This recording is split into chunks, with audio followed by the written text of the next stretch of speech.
What up, y'all? It's your boy, and I'm back again. Today we're going to talk about the first witness who testified in the R.Kelly trial. Definitely going to do some extensive deep diving into this case. So, if you follow me, you probably may get it all it all will be on my YouTube channel. But I'm not sure if I'm going to convert all of those YouTube videos in the podcast form and put them on the podcast. So now I may not, could use it to just kind of flood the algorithm some more with my podcast also. But there's a lot of weird things going on with this whole ordeal. The surviving R. Kelly, which I thought was a complete sham. Now, to be honest, do I think they're doing what they did to OJ? Sure. And if you ask me what does that mean, do I believe OJ murdered Nicole Brown Simpson and Ron Goldman? I sure do. Did they get him for it? No. Do I believe they entrapped him in Las Vegas and got him put in jail? They sure did. It just always seemed rather weird to me that when somebody was kicking in your door to hold you hostage, you was able to hit record on the tape recorder and record it all. That all of those men who was with him hyping OJ up to go get his stuff back, get his memorabilia back, they all end up flipping and testifying. I always felt like OJ got a raw deal when it came to that. And see, I'm not a fan of can't get him one way, do something illegal and get him the other way. You just lost that time. That's just the way the legal system and our justice system works. Was that R. Kelly on that video with that young girl? It sure was. Did they get him? No, they didn't. So, are they trying to get him now? We're going to find out. And like I said, on my YouTube channel, which is the Hood Nerd Red Pill Talk presents the deep dive. Also, we'll get a chance. I'm going to go and dig deep into just day by day stuff. I reading articles from the trial and see what's going on there. But we do need to have a conversation first before we get started about what was going on back then. So, as I said, I went to Lewisworth Experimental School, which is a junior high school. Basically, 6th, 7th, and 8th grade, right next to Kenwood while all this was going on. So you're talking 93, 94, 95. That's fine. You're seeing a lot of stuff going on. But all this stuff was going on back then. Of course, to me, in the era, in the neighborhood I grew up in, it was normal for the 15, 16-year-old girls, 14, 15, 16-year-old girls to be sleeping with the dope boys or the college ball players or just adult men who had money. That's just what it was. There was nothing going on back in the late 90s, early 2000s, mid 2000s, 2000, maybe the early 2010s. You may have started to have people really frown upon it. But I'm going to be honest, it was people watching that R. Kelly sex tape with their children. Now, I can think I was maybe 19 or 20 when the tape came out. That tape was everywhere. But we're not going to arrest anybody for selling child pornography, are we? We're not going to shut down any of the porn sites who had this up, which is child pornography. We're not going to shut any of them down. They are now getting ready to make an example out of R. Kelly, which is usually what happens. But, getting to high school, like I said, junior and senior year, at that stage, especially by the time the middle of my junior year came, athlete and all of that. I 6'4" at that point, probably like 220, 230. I had my share offers from ladies at that point. Now the ones I wanted, hence what we was talking about the incel episode, last episode, where, sometimes you don't get the girls you want. What would they tell me? Yo, my man picking me up. You see that car out there? There go my man right there in the 96 Bonneville on choppers. On fans. More power to dude. Dude in his early 20s. What can I do to compete with that? But she was willingly and knowingly going with him, sleep with him, and doing everything she could to get money at that point. And there never was a problem with it. Hell, like I told you, you watch The Color Purple, that's the way it was. Young women married off to older men who could provide for them and take care of them. So for me, growing up, like I said, all of this stuff really was always going on for me in the hood. Like you always saw the beautiful or the bad 15, 16, 17-year-olds. They were sleeping with dudes who was 23, 24. I mean, that's still going on now. That's who's fathering those 25, 26-year-olds. That's who's fathering a lot of these 17, 18, 19-year-old girls. That's who's fathering those children. And that it works because that 25, 26-year-old, he can run game on a girl that age and tell her things that a guy 16, 17, I just couldn't tell at that point. I wasn't willing to tell a girl I loved her at that point. So you at 26, 27, you understand you start to get to a stage where you understand what ladies want to hear. So you're ahead of the curve. You also sexually experienced. So you know how to do certain things. And somebody 15, 16 who just getting his feet wet in the game just can't do. So I can't compete with that at that point.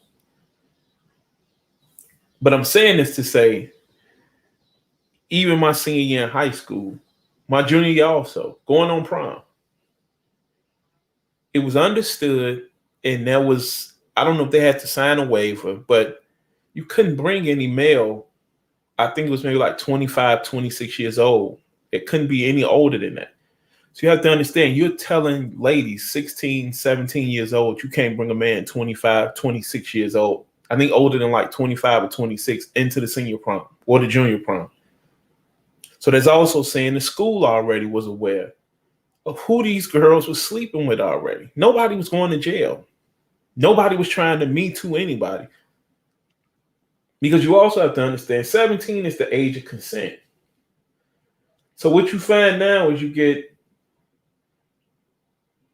when women want to play that game in Chicago, what they'll do is, yes, I had sex at 16 with an 18-year-old. You can't get them on statutory rape at that point. But so you also have to ask yourself, why is it at 11:59 p.m. today, I could go to jail for 20 years for sleeping with her? But if I wait one more minute, it's legal. What changed between that 1 minute besides age? Really just time. She just got 1 minute older. That's it. Not smarter. Didn't start working a job. Didn't start doing anything else. Just got 1 minute older. 1 minute older made this act now A-okay. But, let's get into the timeline of this.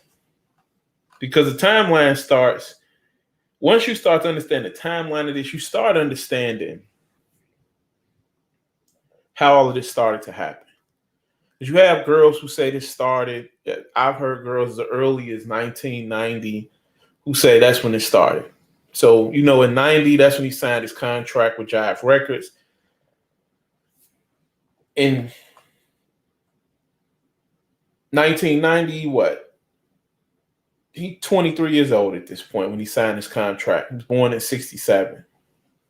So you're 23 years old, but you got a record deal, in the streets, and the girls who even to this day, girls love fame. It's just magnified because you can see how much they love fame now on social media. That's all. But now that you can see it all on social media, you understand what that is and what a woman will do for fame. So now, 23-year-old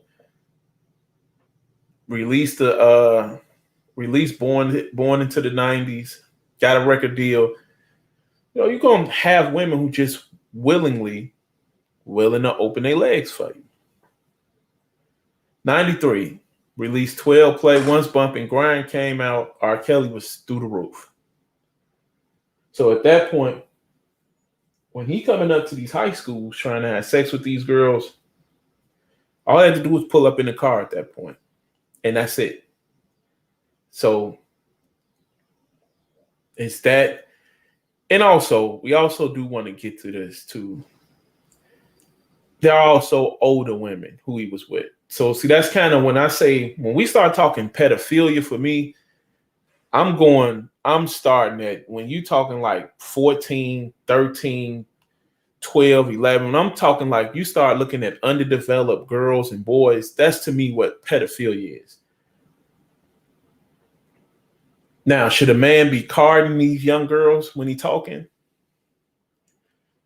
Probably should be. Better safe than sorry at this point. Because there can be a 15, 16, 17-year-old who may look like a 20, 21, 22-year-old, which is why I have stated in earlier episodes, my oldest daughter was developing quickly. So for me, like I said, I'm a tall guy, 6'6". My oldest daughter was 5'8" in the 7th grade, and she was developing. And she was somewhat fast into boys. So that was a conversation me and her mother had was, it's best we put on birth control. Now, we can't prevent her from having sex, can't prevent her from having an STD, but we can prevent teenage pregnancy from happening. So what I'm going through this timeline though is I want to show you who's never held accountable for any of this and why he's always held the bad guy. 94, Kelly helps launch the career of teen R&B singer Aaliyah, who releases the album Age Ain't Nothing But a Number. The pair secretly married, though. The marriage certificate falsely claims that Aaliyah is 18, Kelly is 27. Reports say the marriage is annulled within a few years. Next question is, how did they get a marriage license without her being present to show her ID?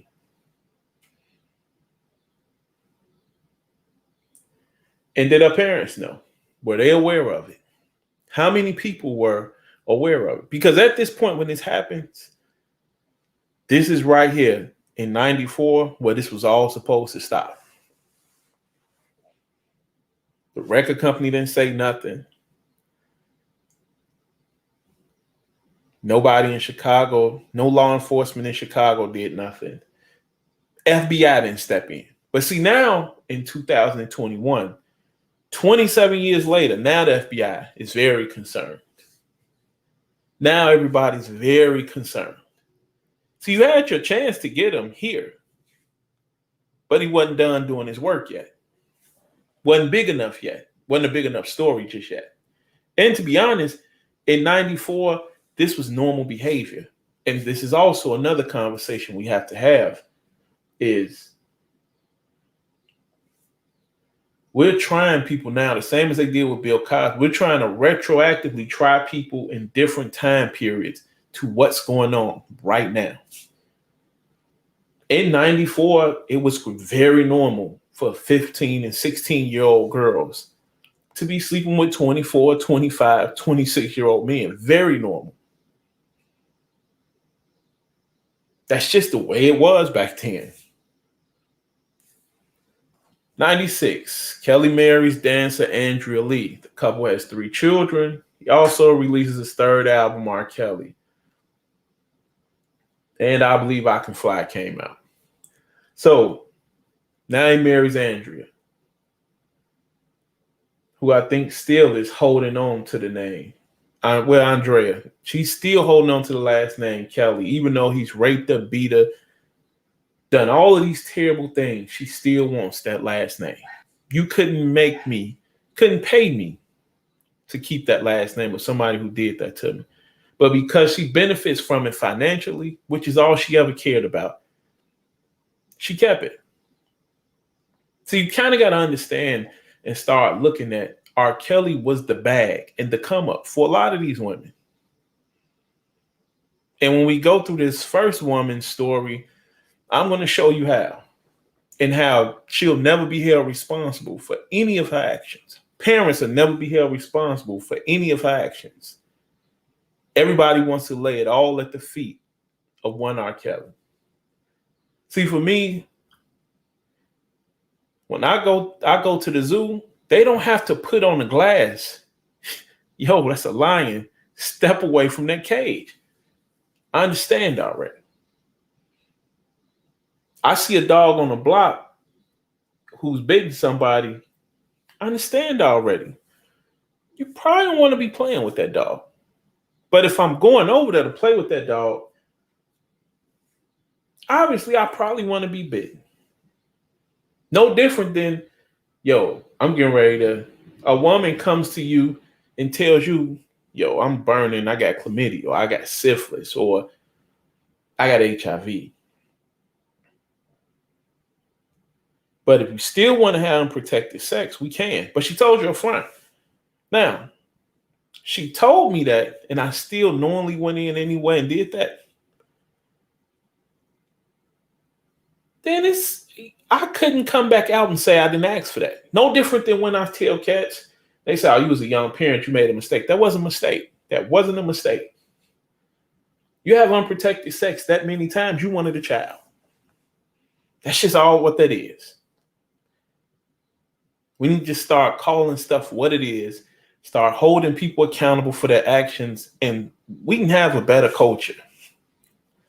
In 96, Tiffany Hawkins sues R. Kelly in civil court.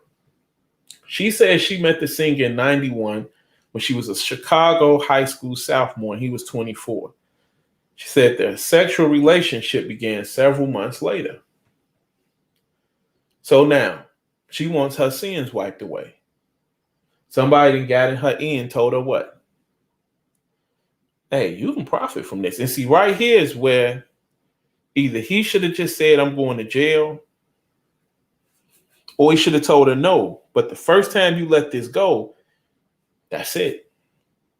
It's like Michael Jackson with the little kids. The first time he settled, everybody else was going to come after. Because now they understand we got the fountain over there. We got the ATM. So nobody's going to hold Tiffany Hawkins liable for just wanting to have sex. Because see, for me, what a lot of people do is they'll say, no, you nasty because you're an old man and he want to have sex with a young girl. And see, the one thing I always tell people is, it's a conversation me and my wife have. I say they should sterilize young boys and young ladies, at least to the age of 25. I don't believe women should be having children under the age of 25. I just don't believe you even know who you are as a human being, as a person yet, to be fathering or mothering a child. And even if you want to make sex illegal, I wouldn't even have any problem with that. But see, what I have a hard time computing in my head is, why is it okay? Is it the act that's a problem or the age difference? Because see, if you're telling me the act is the issue, then I understand why you want to, put them in and throw away the key. But if you're saying a 16-year-old girl or 15-year-old girl is having sex with a 15-year-old boy, the act is fine. There's no problem with it. She can give consent.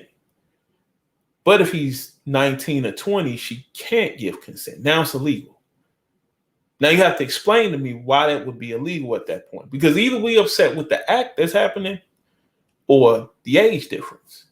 And to me, it's kind of the conversation I used to have with people earlier when I was first becoming a parent. And it would be, well, if an older man having sex with my child, I'm putting him in jail. Well, if my daughter a runner, I'm not getting ready to punish one out of the 20 dudes because that's the one dude I can punish. No, I failed my child as a parent. That's what happened at the end of the day. I failed my child as a parent. I couldn't keep off the pole. But I'm not going to punish dude who 21 because she 15 because I ain't punishing another 19 boys she had sex with who her age. Because that's what I would be upset about is the act.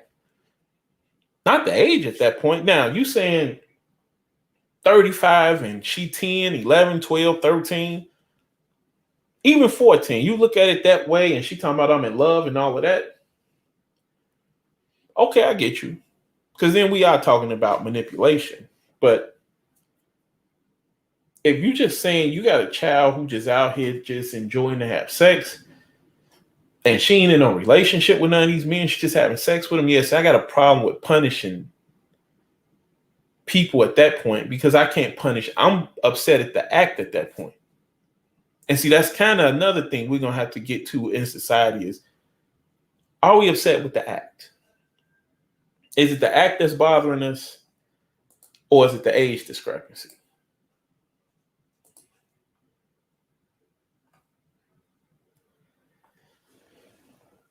March 97, he addressed his turmoil on stage. Now he was saying he's flying with Jesus. That's when he gave his life to the Lord. And, that's when we started getting closer to the step in the name of love and all of those things. So it's cool. He won his 3 Grammys for I Believe I Can Fly. 2000, TP2.com came out, went triple platinum. My favorite R.Kelly album, to be honest with you. I'm not a fan of his music like that because I'm just not a fan of raunchy R&B music like that. So I'm more of a neo soul and Boys to Men, Mint Condition, Troop, that type of stuff. All of that Jodeci and R. Kelly type stuff, that just never was my thing when it came to R&B music.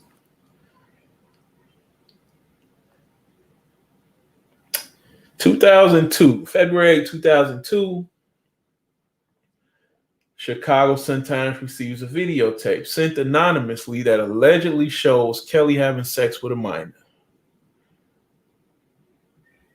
Same day the news breaks, Kelly performs at the opening ceremonies for the Winter Olympics in Salt Lake City. So they didn't even make him. He still performed even though it was already out there. He was having sex with a little baby. And that's kind of what I'm telling you, the times we were in. Retroactively, what we're doing now is holding people accountable for the world we live in now for what was going on back then. It just really wasn't that. You was looking at it, but nobody really was looking at it like, dude, a perv. Not back then. Now, I mean, you looked at it and was just like, that is a little girl, dog. Like, she is underage. But again, like I said, I grew up in an era where the pretty girls wasn't interested in us in high school. Like the pretty freshmen was dating the seniors in high school. The pretty sophomores had seniors and college dudes. The pretty juniors and seniors was dealing with grown ass men at that point. Like to them, that was dating down to still be dating somebody in high school. March of 2002, him and Jay-Z with the Best of Both Worlds album is released. Only sold 1 million copies. So with that, like that, and that was Jay with him too, and Jay was piping hot. You do have to say people was looking at it funny. Now, of course, this also is the bootleg age. So this was, I want to say, almost the height of the bootleg age. So, record sales was dropping at that point, period. But you would expect the Jay-Z and R. Kelly album to sell more.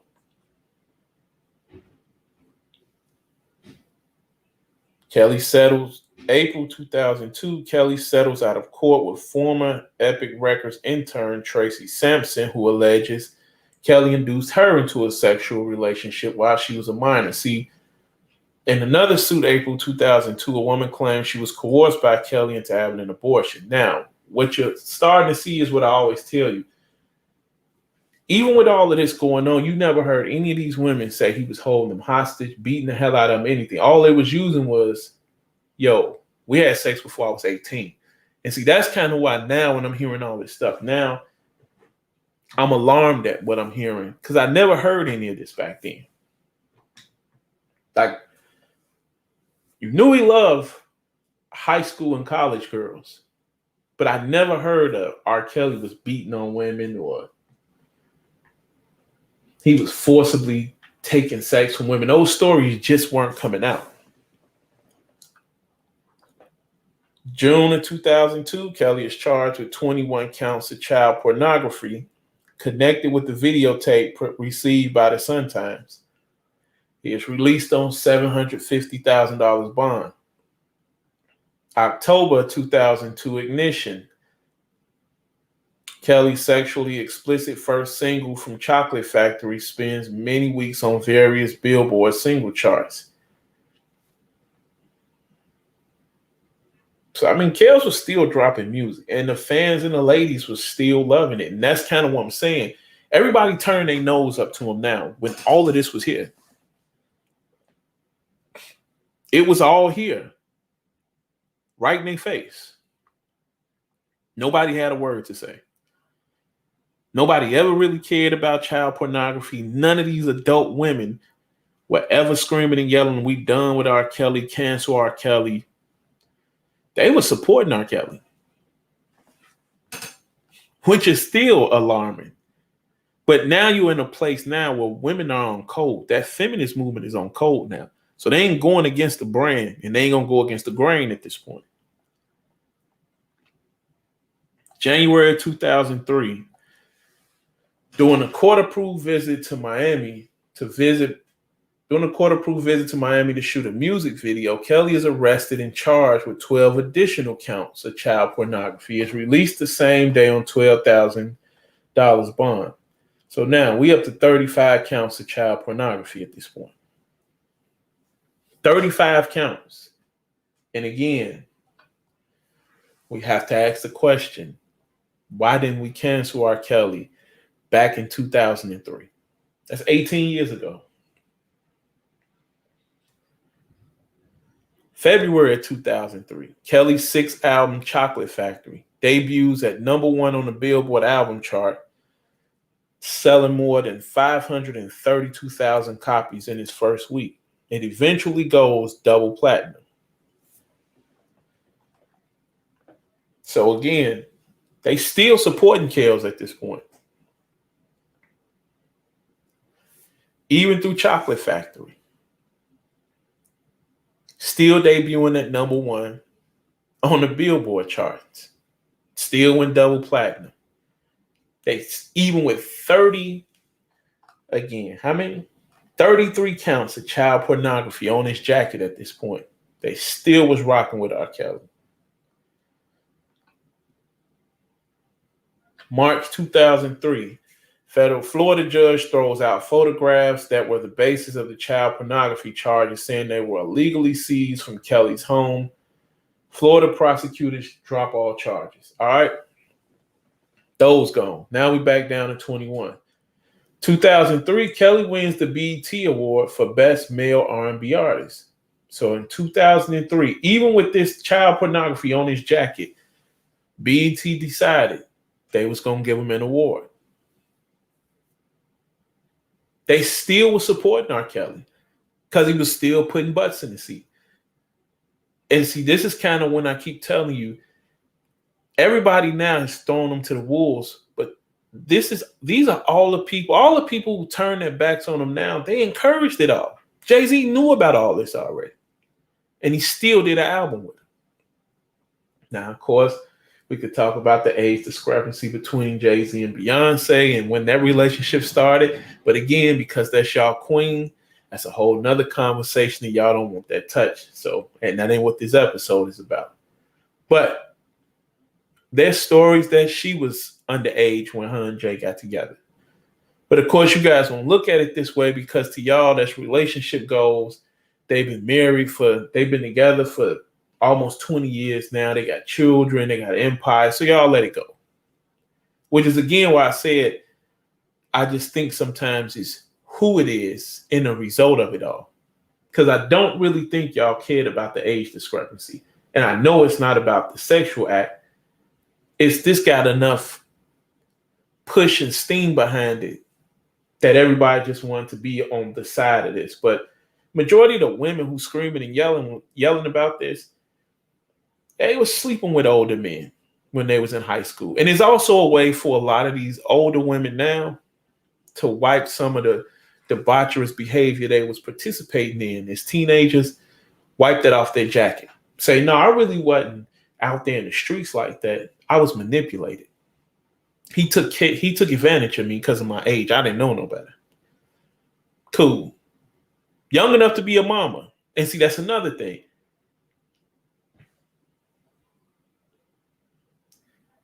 $16 and $18, $14 and $18.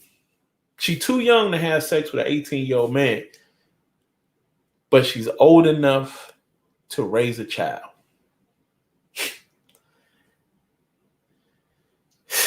Man, I told y'all I gave up. I lost faith in humanity a long time ago, man.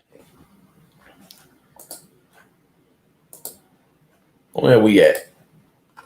December 2003, Kelly takes home 4 top prizes at the Billboard Awards, including Hot 100 producer, R&B producer, Hot 100 songwriter, and R&B songwriter. So still, with the 12 charges in Florida dropped, when 21 still on his jacket, 21 child pornography charges still on his jacket, Billboard still gave him his awards. He still was up there partying, singing, dancing.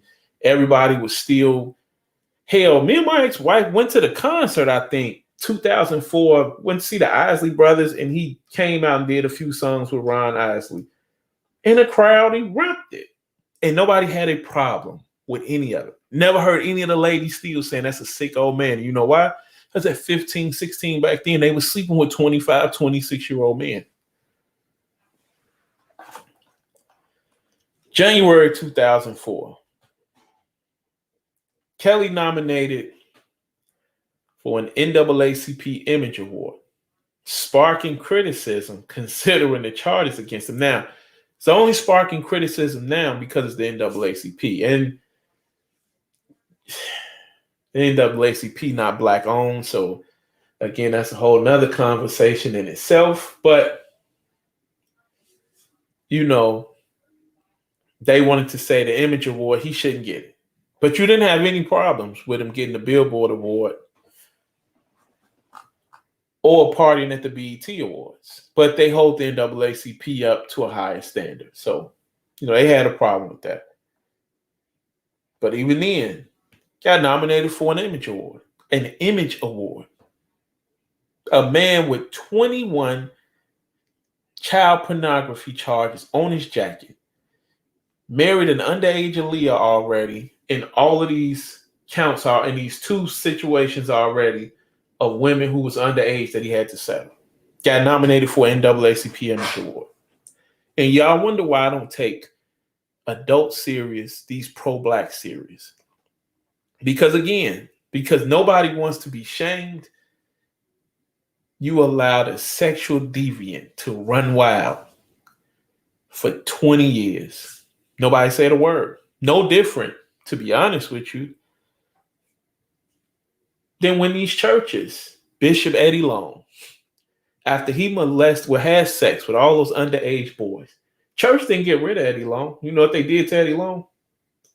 They knighted him, bought him a throne, and put a crown on his head and carried him around in the pulpit. That's what they did. That's what the church did. That's what the black women did for Eddie Long. You know what they did for R.Kelly? They kept sleeping with him. They kept taking their daughters to him. So for me, and let's talk about the other elephant in the room. The boyfriend that they have. Same as when we want to use that. The boyfriend that they have. Who's sleeping with the mother and the daughter. And the mother's aware of that. But because she does not want him to leave, she is now in competition with her daughter about who looks the best. You can't stay here no more because he's more attracted to you than me. So now you got the boyfriend sleeping with the underage daughter and the mother. And the mother kicked the daughter out. But the boyfriend got the underage daughter pregnant and the mother pregnant.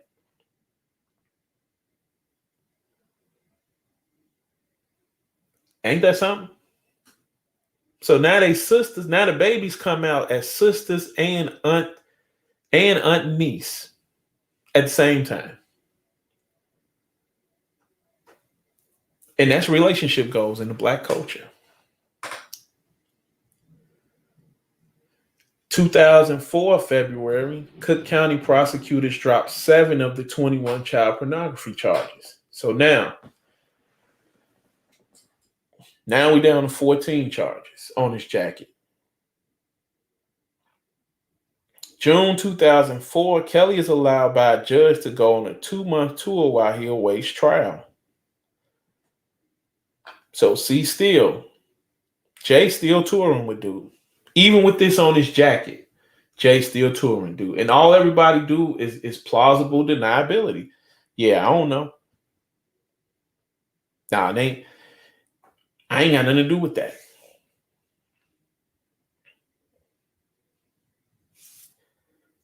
So see, we won't even hold Jay accountable for his role in this. Because he stood next to him too. And it wasn't until Kel started acting weird that even Jay stepped away from him. Because Jay was fine with all of this on his jacket. Because it was benefiting him financially. July 2005, Kelly's 7th solo album, TP3 Reloaded, his #1 spot on the Billboard chart. So see, even still, he's still dropping music with all this on his jacket. And guess what?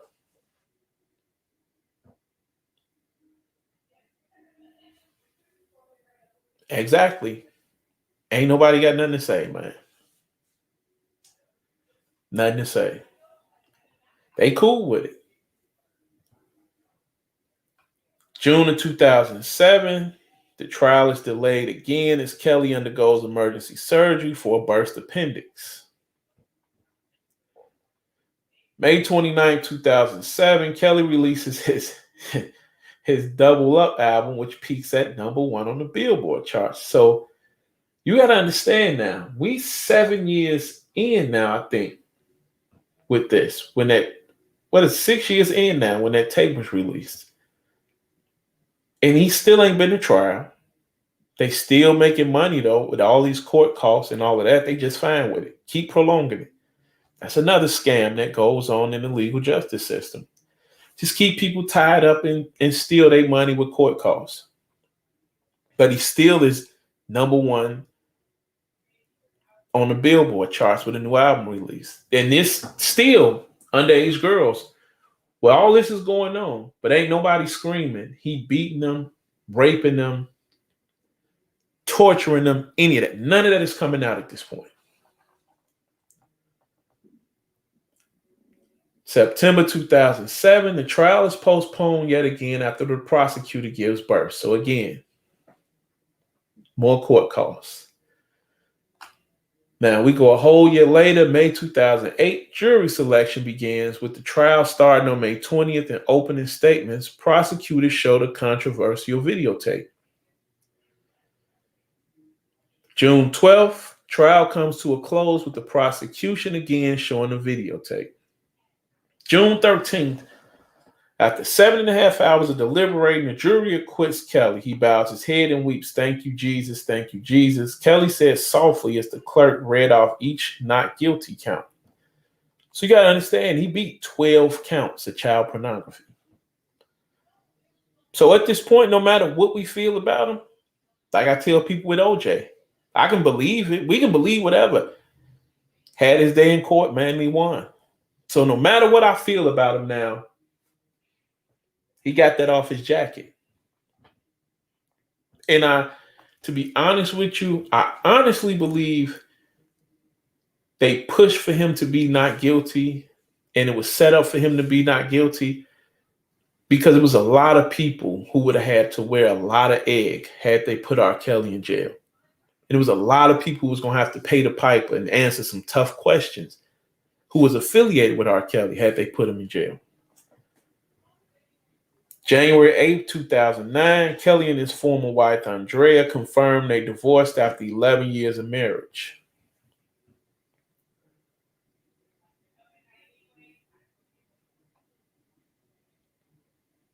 March 18th, 2013, Kelly's mansion, once valued at more than $5 million, sells for $1 million in a foreclosure auction. And to be honest, this is around the time everything started to go downhill.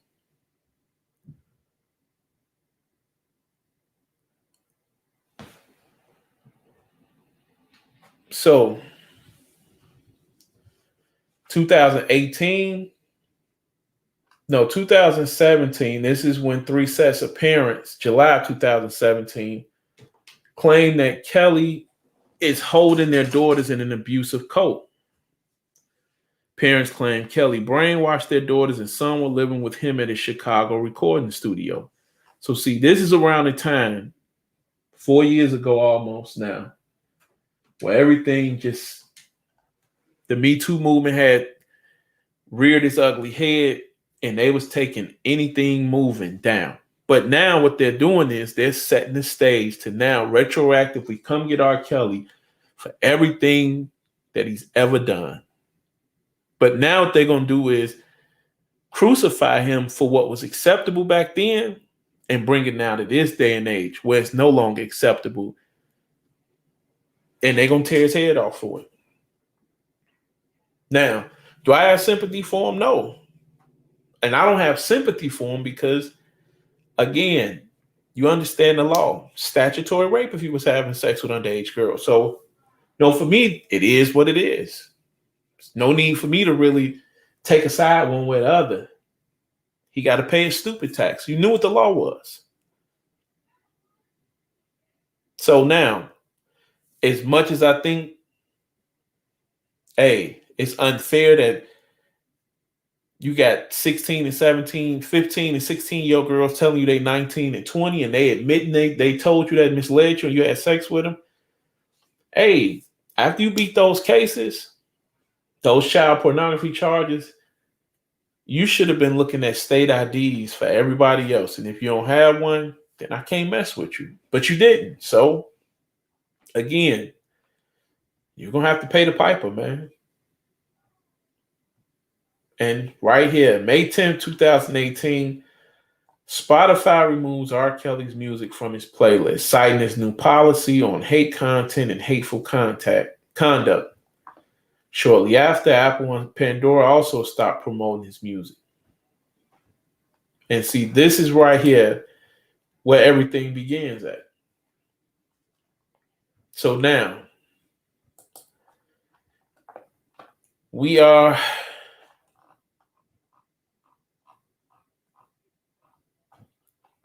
You know what? I'm going to just finish this timeline out for this episode.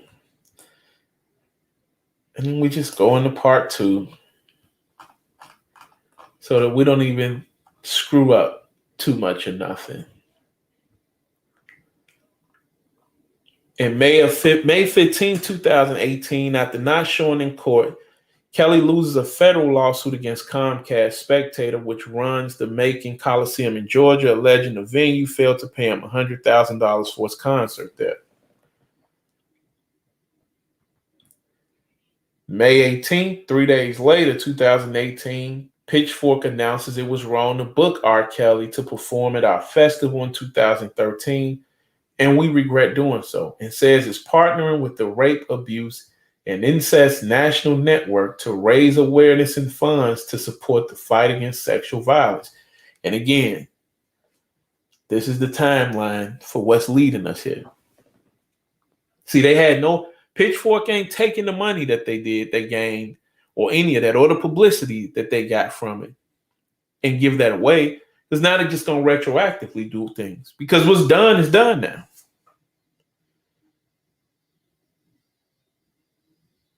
That's it. So now it's just, yeah, we apologizing. We'll throw some money to this organization right here and clean our image up, wipe our hands of this, and I'm getting out the way. Everybody is wiping their hands of R. Kelly now.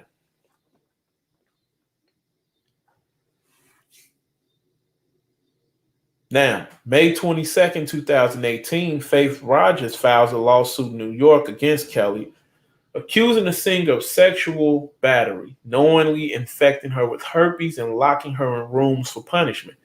Now, this is the first time I've heard of him locking people in rooms. And it wasn't until surviving R. Kelly, where then even Andrea Kelly started, his ex-wife came out and started singing about, I was locked in rooms, I was beat, held without food, treated like an animal. And see, for me, you start looking at a hit job was happening. Same way I told you guys with Bill Cosby, a hit job. And because of the way the society is right now, because you can't come out and question women, nobody says anything. Because now you look like a misogynistic pig if you do, or you look insensitive to women who've been raped. So you just have to sit and jacket it. Because I heard a statement, Michael Smith, which is, that hurt me to hear him say that when Deshaun Watson was going through his stuff, and he said, you know what? I'm of the mindset now that you just believe women at all costs and let them prove it. Let the men prove that's it. And in my head, I'm thinking, so somebody can just make an accusation now and they're telling the truth until I can prove that they're not. So now we're living in a world now when a woman says something is we're guilty until we prove innocent.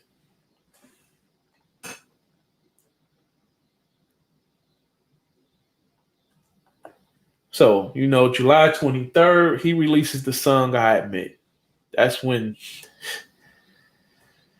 I don't know who advised him to do that, but that song was a 19-minute it was just like he had a nervous breakdown on the song, man. And I mean, some of the stuff he said when he said Jordan wrote the same stories over and over and off my name, you done went and made yourself a career. People have done that. They've used all of this to build themselves up. From the first witness, who I thought we was going to talk about in this episode, but we're going to push that back to the next episode. Don't worry about that.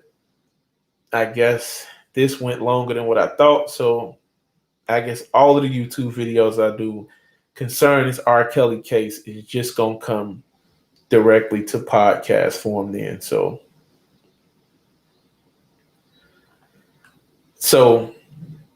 December 4th, 2018, a screening of Lifetime Surviving R. Kelly. And again, a hit job. Because none of these things can be proven at this point.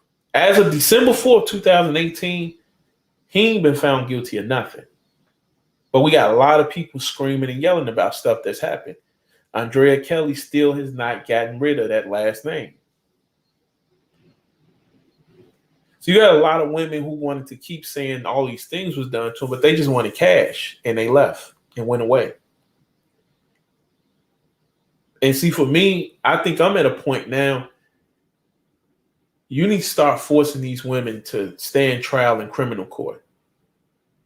You need to be able to win a criminal case now to win a civil suit. Because what's going on now is people are just going for civil suits and slandering people's names. And like I keep telling you, once you are charged as a man of child molestation, rape, or domestic violence, whether you found innocent or not, you'll never be looked at the same again. That's just on your jacket.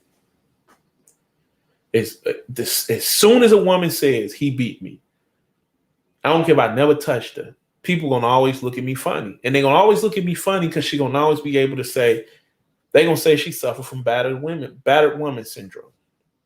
That's going to be the next thing she's able to jacket. So they're going to say, you know what? She recanting her statement now because she's terrified of him. So I can't win for losing at that point. When they accuse you of rape, if you never raped anybody, how can you prove you didn't rape somebody? It's your word against her word. So now they say, okay, he was found innocent. See, that's the patriarchy, being able to get away with that again. They've been getting away with it since the beginning of time. You can't win for losing. And it's why I take those charges right there. Those 3 for men, I take those very seriously. And those are charges I don't even put myself in a position to get charged with. I'm not playing around with no woman when it comes to rape. If a woman hit me, I'm leaving. I always tell you guys that. We ain't going back and forth. And I'm not being left alone with somebody else's child. You ain't putting that on my jacket. I'm cool. Because for me, I see too many times where things go left where nothing did happen. And you see all these weird stories where nothing happened. But because something happened to them as a child, now is, yo, you could have did something. Or I think you did do something. It's kind of like I told y'all with the photo that was going around on social media.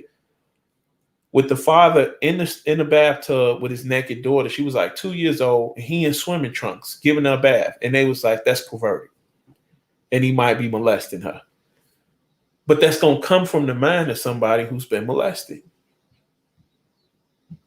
Who's been damaged like that. Because that's the way they view the world. That's the lens they see.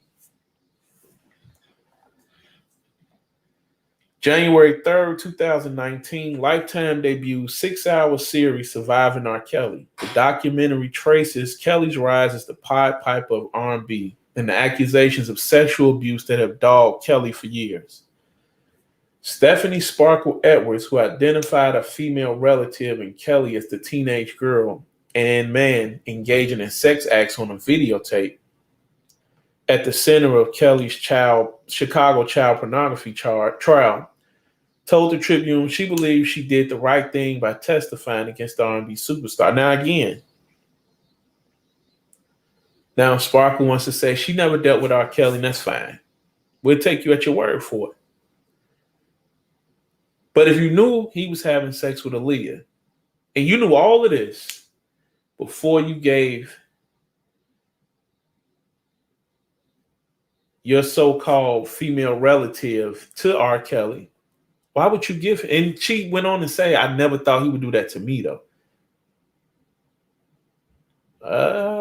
If I know a relative is abusive to women or might have accusations of child molestation on him, yeah, he ain't never going to be alone with my child.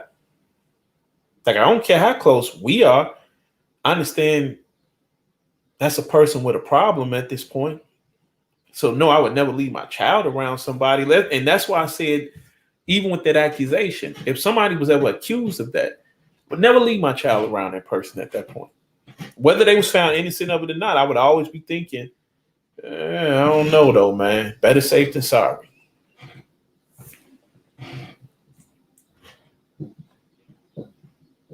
But again, you get all of these people now who jump up and now they're ready to come and tear down the Great Wall. A wall they all helped build. But now, Sparkle, who was aware of all of this, she's going to be allowed now full immunity to come and testify. We're not going to charge you with nothing, even though you knew what was going on. You got plenty of women who R. Kelly was sleeping with back in the 90s when Sparkle was involved with him, who was in those studios when Sparkle was around. She won't be charged with that. None of them will be charged with accessory to child pornography. Nobody. Everybody who helped this go on and enabled this behavior won't be held accountable for it.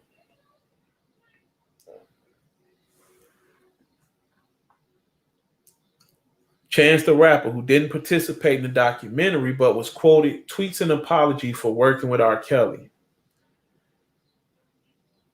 The quote was taken out of context, but the truth is any of us who ever ignored the R.Kelly stories or ever believed he was being set up, attacked by the system, as black men often are, were doing so at the detriment of black women and girls. And again, that's a man who can't stand on his own 2 feet. He understands these are people who purchase my material. I need these people. So I'm not going to ruffle any feathers here. We just going to run to the left. But see, I can't let you off, Chance, because the video exists already. You knew who R. Kelly was and you never had a problem with it at all. Nobody did. But it's now that it's being vilified and it looks like it's cool to vilify it. Now everybody want to get out the way with this whole protect black women. See, I'm going to ask you, Chance the Rapper, where was the black women there to protect these young black girls from R. Kelly? So I'm going to keep telling you, who was here to protect the children? See, and even then, when R. Kelly and his older brother came out and told about them being molested as children by women and men in the family, all of this stuff that manifests itself as adults because nobody was there to protect children at a very young age. The adults failed the children. The adults failed the children. And I'm going to show you that throughout me breaking down this whole R. Kelly trial that's getting ready to go on. As I dissect witness after witness and those statements that they give and the testimony that they give, I'm going to let you see the BS they saying. And I'm going to just give it to you straight. Because like I said, I don't have to be filtered. I don't give 2 shits about the feminist movement. They don't scare me. I don't work for them. And they can come for me, but I stand strong on everything I stand on. If somebody want to debate me about that, anything I stand on or what I say, I can debate that point. And I'm comfortable debating that point. June 8th, 2009, State's Attorney Kim Foxx citing deeply, deeply disturbing allegations in a Lifetime documentary calls on any accusers to come forward. Foxx said her office cannot launch an effective prosecution without the cooperation of victims and witnesses. So now it's deeply, deeply disturbing for a woman who grew up in the era when he was sleeping with those women. Not even sure he probably didn't sleep with her. But now it's deeply, deeply disturbing when this has been behavior that we know for a fact has been going on since 1990. We know for a fact this documentary came out again. When? January 3rd, 2019. For 19 years, for 29 years, we've known about this and nobody said a word. It was cool. It was cool. We won't say 29. For 28 years, up until 20, we'll give it 27, matter of fact. Up around the time the Me Too movement resurfaced, I won't say resurfaced, up around the time the Me Too movement surfaced, and they went on this campaign to now go get all of these superstars who they felt had gotten away with doing things to women. Black women was cool with R. Kelly. They was listening to his music. They was banging his music. His concerts was selling out here. And most of the people who go to R. Kelly concerts is black women. They love R. Kelly. But for some odd reason, now in January 8th, 2009, now State's Attorney Kim Foxx is saying deeply, deeply disturbing. As if now people are just finding out about it. You got to be shitting me. You have to be shitting me.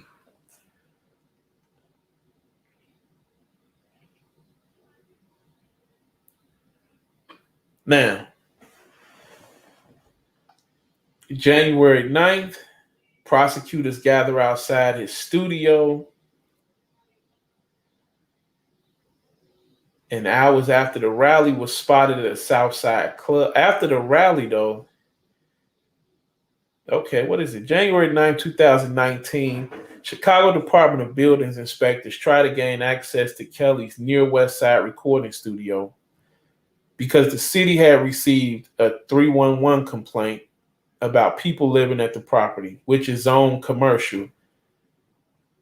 A city spokesman said The same day protesters gathered outside the studio, hours after the rally, Kelly was spotted at a South Side club crooning Bump and Grind.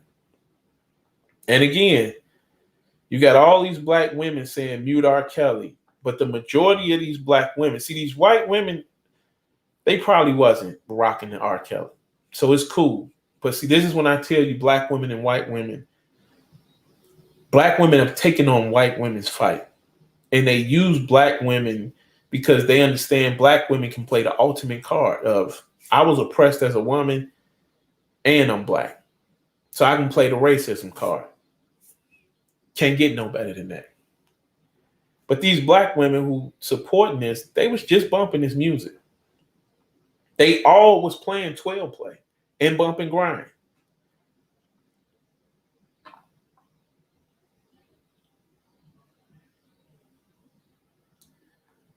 January 10th, 2019, organizers of the Spring Break Jam concert set to take place in April at the Illinois State Fairgrounds with Kelly as host have their application denied because of security concerns, according to officials. The same day, Chicago-based radio station 95.1 FM announces a ban of Kelly's music. CEO Lamont Watts says, as a leader of a team where women contribute unselfishly in a business where the majority of our audience is women, as a son, a brother, and a husband of a devoted family, and also raised in a gynocracy, and you also have feminist talking points and stances. And that's fine, brother. It's cool. And to hear and see the pain and suffering that is real for so many, effective immediately, will no longer play the music of R. Kelly. Boom. January 10th, 2019. Man been doing this shit since 1990. Took you 29 years to say, now I care enough to ban his music. It's cool, man. Do what you want to. But again, it's disingenuous. Everything you're seeing right now is disingenuous. And it's, like I said, it's when you go down that rabbit hole in the looking glass, man, everything now is upside down. All of this that's going on with R. Kelly is disingenuous. All of these women who have been sleeping with R. Kelly's adult women were still sleeping with R. Kelly when all of this was going on. Nobody cared. You had parents still bringing their children to R. Kelly at this point for him to save them, even though they knew what was on his jacket already, and nobody cared. January 11, 2019, Lady Gaga apologizes for working with R. Kelly on the 2013 song, Do What You Want.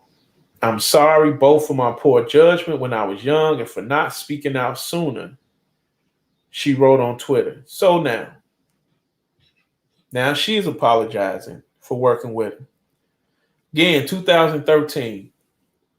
We knew about this since 1990. The public has known about this since the Aaliyah stuff in 94. So even if you ain't from Chicago and you don't know, that's cool. Since 94, though. 94. That would have been 19 years of evidence that you knew who R. Kelly was already. You had hard proof after he married Aaliyah what it was. Nobody cared. But now that it's messing with people's money, everybody is skittering and scattering and getting the hell out of the way. Nobody wants to be affiliated. Everybody is saying now is I was young. Now they want to blame age for it.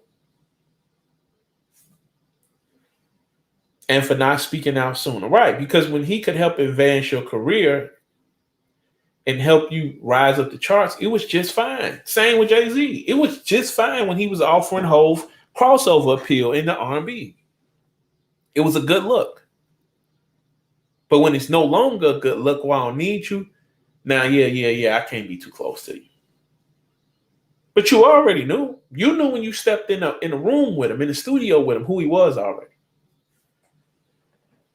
Kelly's estranged daughter, Joanne, who goes by Buku Abi, posted a long statement on her Instagram story on Thursday. I do apologize if my silence to all that is happening comes off as careless. That is my last intention. I pray for all the families and women who have been affected by my father's actions. Trust, I have been deeply affected by all of this. However, it's been very difficult to process it all, let alone gather all the right words to express everything I feel. And you shouldn't have to, because who you know and who they know is two different people. Now,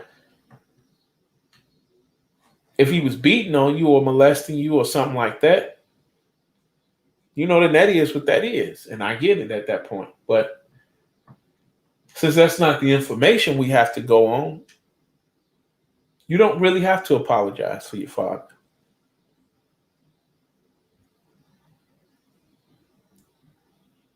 January 14, 2019, Faith Rogers, one of the women who accused Kelly of sexual misconduct in surviving R.Kelly, said at a news conference that she received threats and retaliation from the singer. And see, once you see Gloria already involved, you already know what this is about.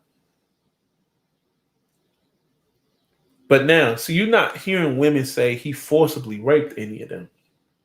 What you get now is a whole lot of, he held me hostage. He starved me. He was abusive to me. He did things to me sexually I wasn't okay with. But then you say, did he rape you? No. January 18, 2019, Kelly is dropped by Sony Music. No external announcement of the move is planned in the immediate future, says a source who added that the company took its time to wade through the issues responsibly and avoid legal ramifications. According to Variety, the single was removed from the RCA Records website Friday morning. Now again, January 18, 2019, I'm going to keep harping on it. Sony Music knew since 1990 what this was. 94, when that tape came out, they've done enough due diligence to know all of the women he settled with for them being underage. They're aware of all of it. And what did they do with it? Nothing, because he was a valuable monetary asset at that point. And because he could provide a service, they was fine with what he was doing. Which is why I said there couldn't have been anything too heinous in his background, because none of these people was willing to walk away from him. It had to be, and once those child pornography charges got dropped, again, people just kept working with him. They didn't have any problems with it. None whatsoever.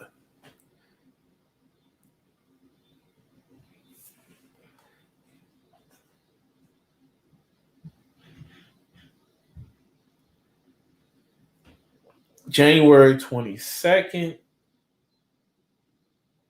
Let me go to what Erykah Badu said. January 19, 2019, a few songs into her show at the Aragon Ballroom in Uptown neighborhood, Erykah Badu said she is praying for Kelly. Like millions of other people, concert goer Vanessa Gonzalez, 35, said she watched Surviving R. Kelly and was surprised Badu would talk about Kelly in Chicago. Mid-show, she decided to bring up R. Kelly and how Chicago feels about R. Kelly, and everybody started booing. Well, she got her answer. But they was only booing now because it's cool to boo. That's just how society works.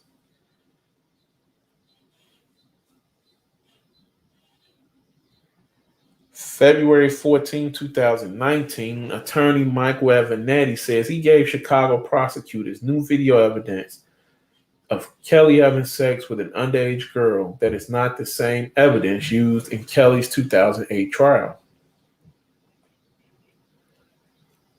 February 22nd, 2019, Kelly is indicted on 10 counts of aggravated criminal sexual abuse. Court records show a county judge issued a warrant for Kelly's arrest Friday morning. According to the records, Kelly surrendered to Chicago police shortly after 8 p.m. and spent the night in lockup. The following day, he is ordered held on $1 million bail. February 25th, 2019, Kelly pleads not guilty on the 10 counts of aggravated criminal sexual abuse charges. He sexually abused 4 victims, 3 of them underage, over a span of a dozen years. Man, he gonna have his day in court, man. He's having his day in court, I should say. And that's what we're gonna deep dive into.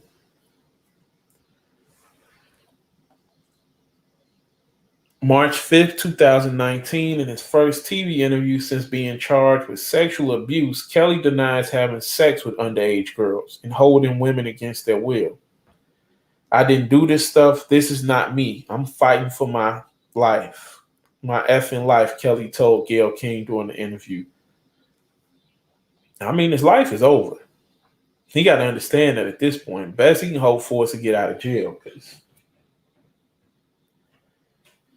ain't nobody gonna touch him with a 10-foot pole at this point.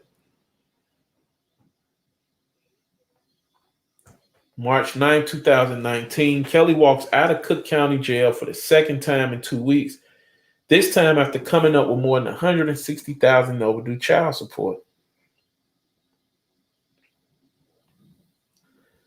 And it was a random woman again who came up with the money for him. Black woman. But again, this is what I'm telling you.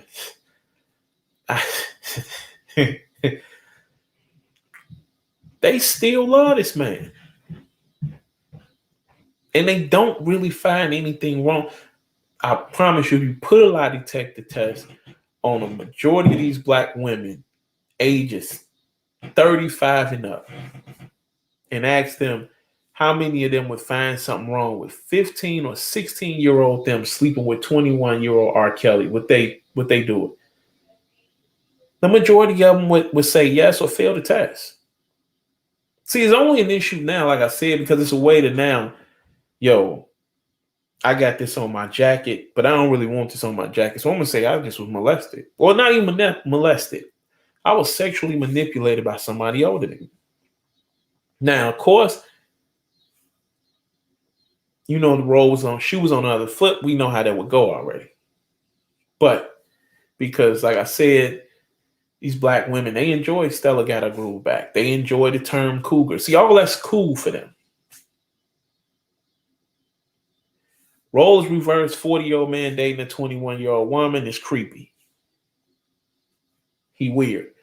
40-year-old woman messing with a 21-year-old man is,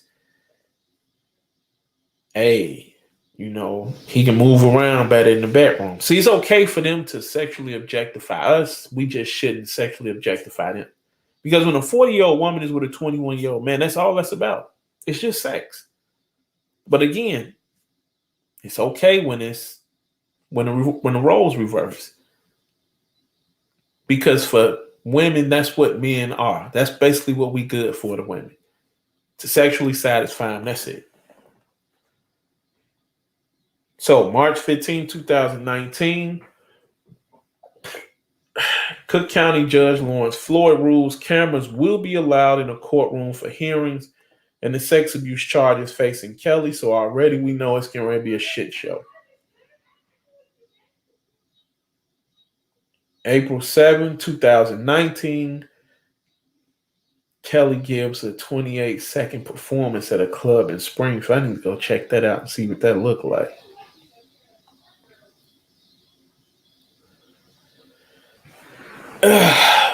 All right, May 30th, 2019, Kelly is charged with 11 new counts of sexual assault and sexual abuse. 4 of the new counts charge Kelly with aggravated criminal sexual assault, a Class X felony that carries 6 to 30 years in prison on conviction.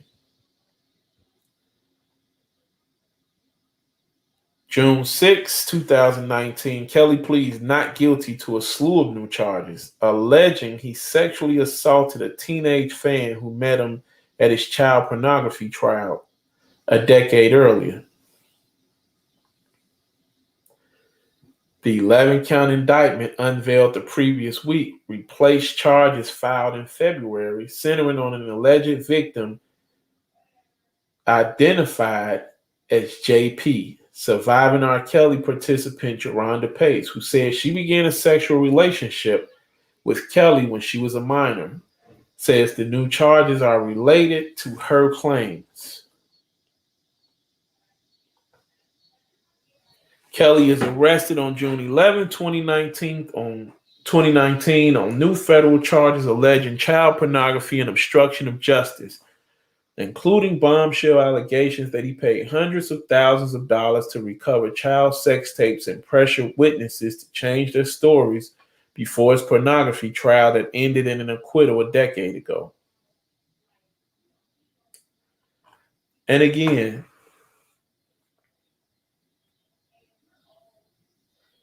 you would think whoever had those tapes, why didn't they turn those over to the authorities? Because everybody here is trying to get paid. He is the market here. He's the gift that keeps on giving. Be it the courtroom, they didn't rob the man blind. The man is flat broke now. Be it the media, they making all the money they can off whenever he goes in the court. Yo, R. Kelly going again. R. Kelly ain't made a hot song in I don't know how long. But it's just the name at this point. Not even really relevant news. And to be honest, they may get him for a couple of years, but the things I've seen, I don't know if they're going to be able to really put him in jail or under the jail for this either. A federal judge orders Kelly held in jail without bond after a prosecutor warned he would pose an extreme danger to young girls if set free. Again, July 16, 2019. So again, took you 29 years. And again, we only have to use 90. From 94 with Aaliyah to 2019, 25 years it took you to say he poses an extreme danger to young girls if set free. Okay.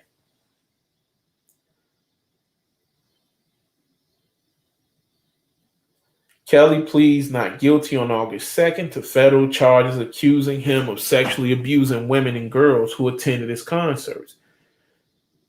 As his lawyers continue to label the alleged victims disgruntled groupies. August 5th. And see, what you're seeing is everybody is now starting to just bring charges in every city they can find. Because what they want to do is pile so much stuff against them that he'll eventually just plead out. And they'll make it all go away. I think that's probably the end game for all of this.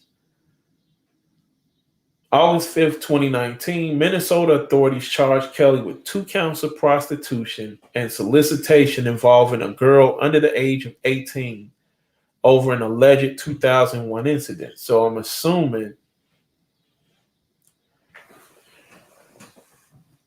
that 17 must not be the age of consent in Minnesota then. Well, no, it has to be. But I don't know why they would say under the age of 18 for an alleged 2001 incident, because you would think you would say with a minor, but 2 counts of prostitution. So he paid for sex. Again, I would assume he sleeping with a prostitute. He was supposed to card her.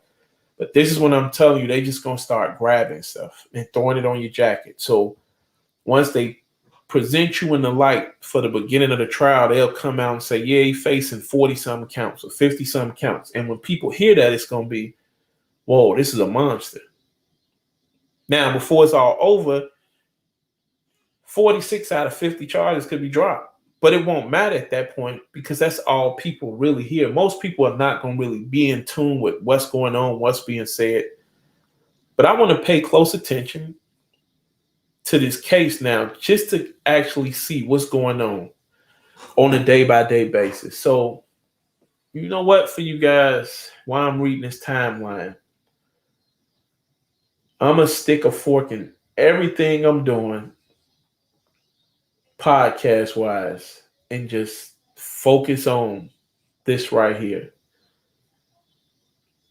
And once this is over, we'll get back to regular content. But I don't want to have R. Kelly part one here, part two here, then go into something else, then R. Kelly this, and then something else, something else. So we're gonna keep this just chronologically, just like this. I'm gonna break it down to you chronologically so I can keep it in order. And then we'll get back into deep diving into something else. September 4th, 2019, a federal judge in Chicago sets an April 27th, 2020 trial date for Kelly, who is accused of sexually abusing minors and conspiring with two associates to pay off and intimidate witnesses against him. Federal judge in New York sets a trial date of May 18th, 2020, for Kelly, who is charged with racketeering, kidnapping, and sexual exploitation of a child. So see, he got a stand down trial in Chicago and New York. A Cook County judge orders Kelly to stand trial on September 14th, 2020, on criminal sexual abuse charges. So now he got to go to federal court in Chicago April 27th. Of course, they don't know COVID is coming in May 18th in New York, and then come back to Chicago and deal with a Cook County judge September 14th on criminal sexual abuse charges.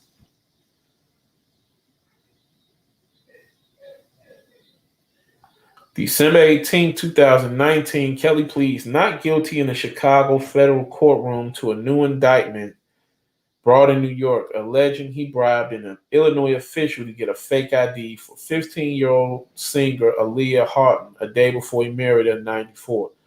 Now, to be honest, that's also what I'm waiting on. Because somebody will have to answer the question, how did she get the ID to be 18?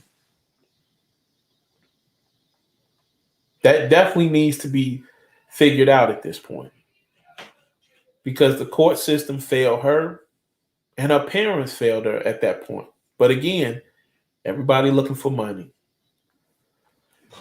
January 2nd, 2020, Surviving R. Kelly Part 2, The Reckoning, premieres on the Lifetime Network with more women accusing Kelly of abuse. That one I didn't see. I saw the first one, thought it was disgusting. Thought it was a lot of lying in there. Didn't think a lot of women were being completely truthful and trying to spin stories to be a certain way. Like I said, just say what it is. Because I think with a lot of it, you could get sympathy if you just was honest and said, hey, yo, at 15, I was sexually attracted to R. Kelly. He wanted to have sex with me, and we had sex with each other. Don't even get in there and say I was manipulated. Just say, yo, I just wanted to have sex with R. Kelly. And just leave it be. Because again, same 15-year-old girl could sleep with a 15-year-old boy, and it won't be I was manipulated. It's just, yo, I just want to have sex. At that point, when you become sexually active, to me, you sexually active. And let's just let it go after that. But February 14, 2020, a superseding indictment alleges Kelly sexually abused a girl identified in new federal charges only as minor 6.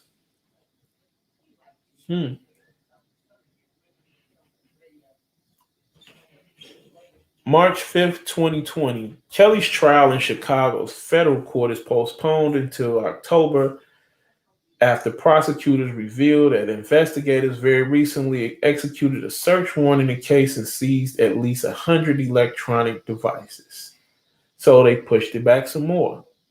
April 7th, the threat of COVID behind bars is not enough to release Kelly, but that was what that was.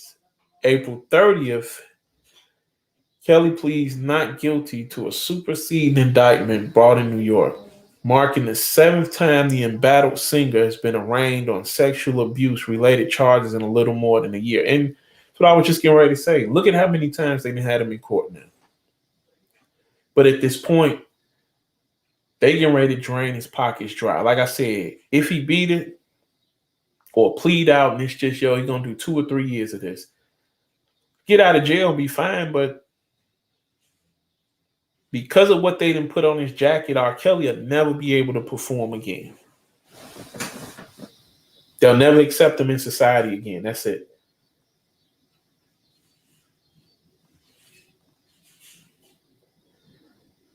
August 12th, 2020, three men are charged in federal court in New York with attempting to intimidate, threaten, or corruptly influence alleged victims in the racketeering case against Kelly. And see, again, this is when they start playing with pieces because you don't even know if Kells even had anything to do with those three men. But they can already start grabbing people and putting people here, here, here, here, here. And this is what you're seeing as this big monster case is now being put together. So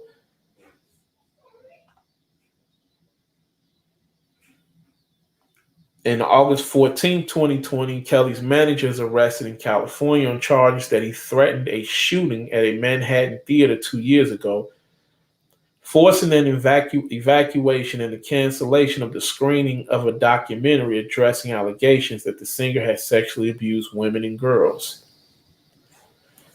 Now, we don't know what happened with that, but we'll see.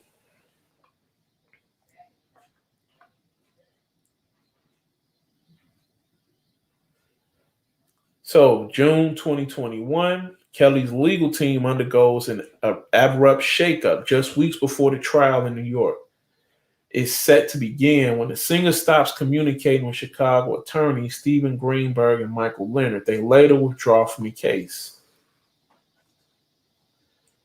Now, July 24th, 2021, federal prosecutors in New York revealed for the first time that an alleged male was expected to testify that Kelly sexually abused him after they met at a Chicago McDonald's in 2006.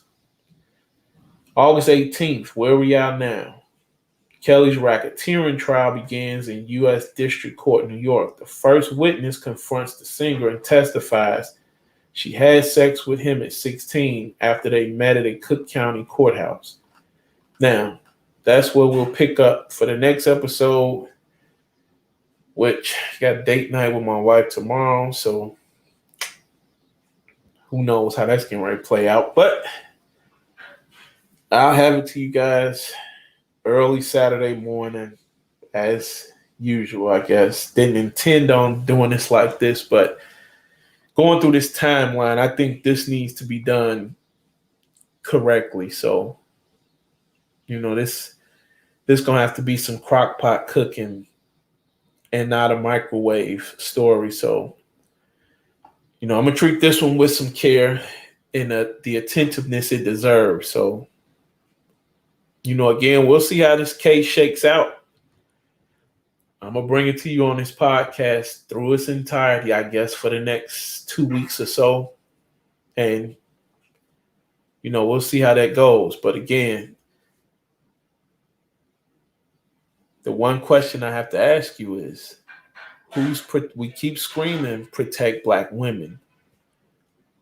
Who's protecting Black children?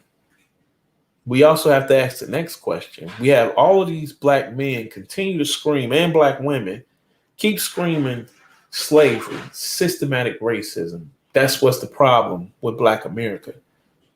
No, Black America's biggest problem is Black America. This your boy, the Hood Nerd. I see y'all again Saturday. I'm out.